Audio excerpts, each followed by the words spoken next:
Hey everybody, in this video I'm going to talk about the resource-based economy a little bit, silver, and some general economic issues. And today was the first day that I decided to wear this shirt in public, as I had to go to a few different stores and just see if anyone has anything to say, mainly what is the resource-based economy, what does it mean, or I've seen the Zeitgeist series or the Venus Project. Oh, what a great idea. Or, man, resource-based economy, that's socialism. Or any comment whatsoever. I got none.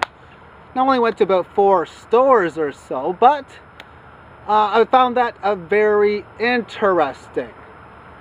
And another thing that I did was I got myself some silver at the first store that I went to. I ended up getting 8 bullion coins and 3 $1 silver dollars. They were so dirt cheap that I had to take them.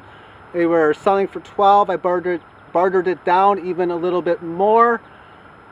And instead of putting the coins somewhere in the car as I went to other stores, I'm like, nope, I'm going to keep it in my left hand, a stack like this, and just see if I get any comments whatsoever. And I got a bunch.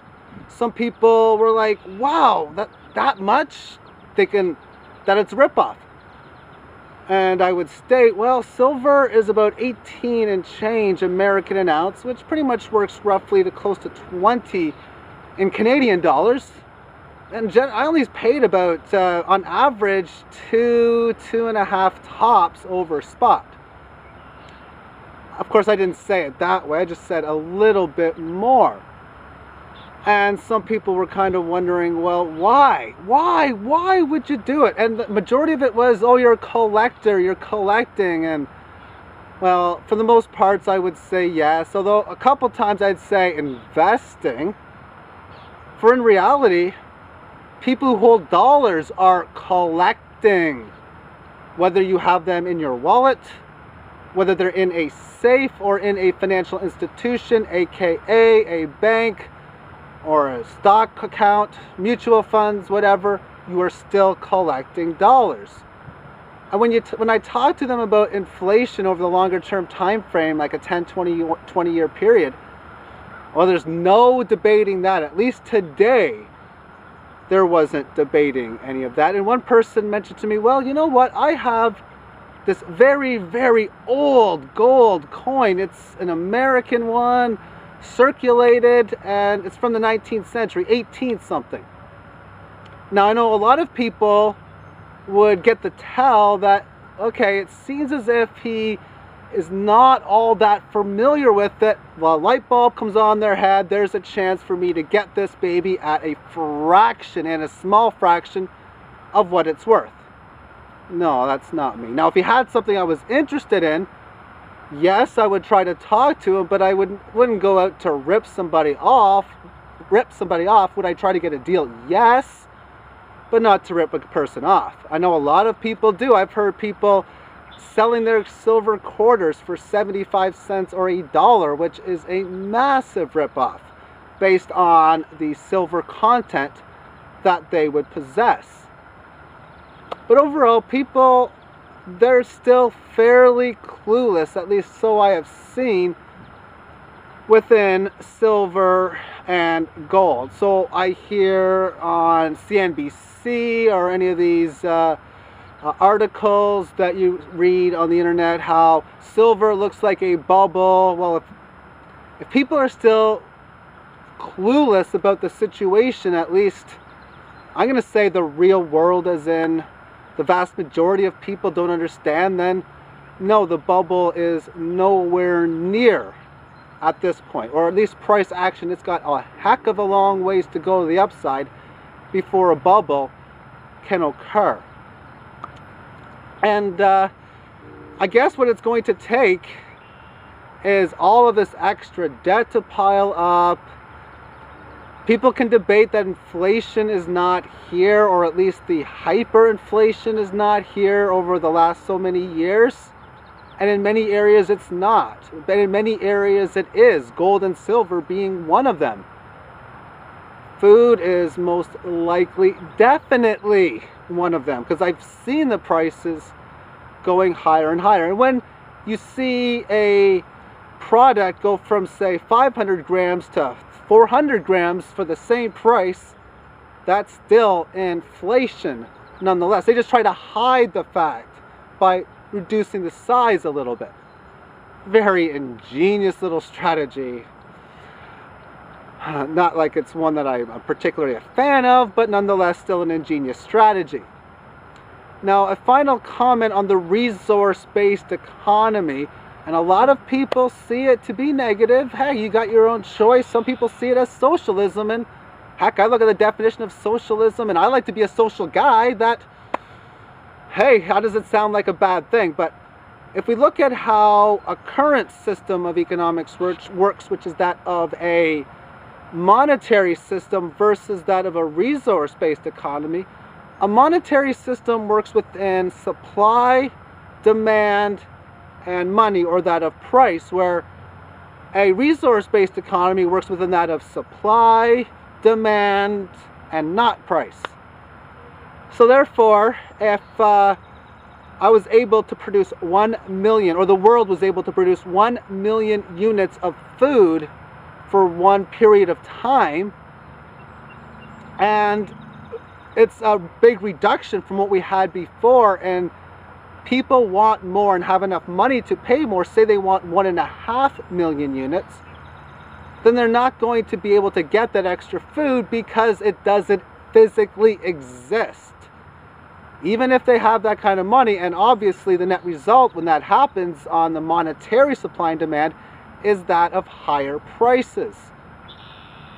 Where we have a situation within the monetary system where people are not able to buy food or any of these other products, so they don't make them or make them as often, and thus you have a lower food production, which is exactly what's going on right now within our world. Yet a resource-based economy, say the world wanted 1.5 million units of food, and we were only able to produce less than that. Well, people would still be going hungry because we don't have that physical supply. But what is talked about within that documentary, or at least from what Peter Joseph has been mentioning, is you work with insane methods to try to get the production from what you need. So if you ever get a shortage of something, then you work towards filling the demand that people have. And if people wanted 1.5 million units of food, and now we got 1.75 million units, now we have enough. Everybody can now get food, of course, as long as that they want the food. We have a problem possibly right now with a silver shortage, and it's used in many different examples, including a good possibility for that of newer, cleaner energies. Therefore, if we don't have much, we can't mine much, then we're not going to be able to use as much. Because if we can't get it, we can't use it. Final note. I was watching a interview this past weekend, and this all started from watching a classic WWE match from Kane fighting somebody. And on the related video section on YouTube, I seen Glenn Jacobs' interview. It said something about being a libertarian. I was definitely interested. I watched it, and wow, this guy is smart.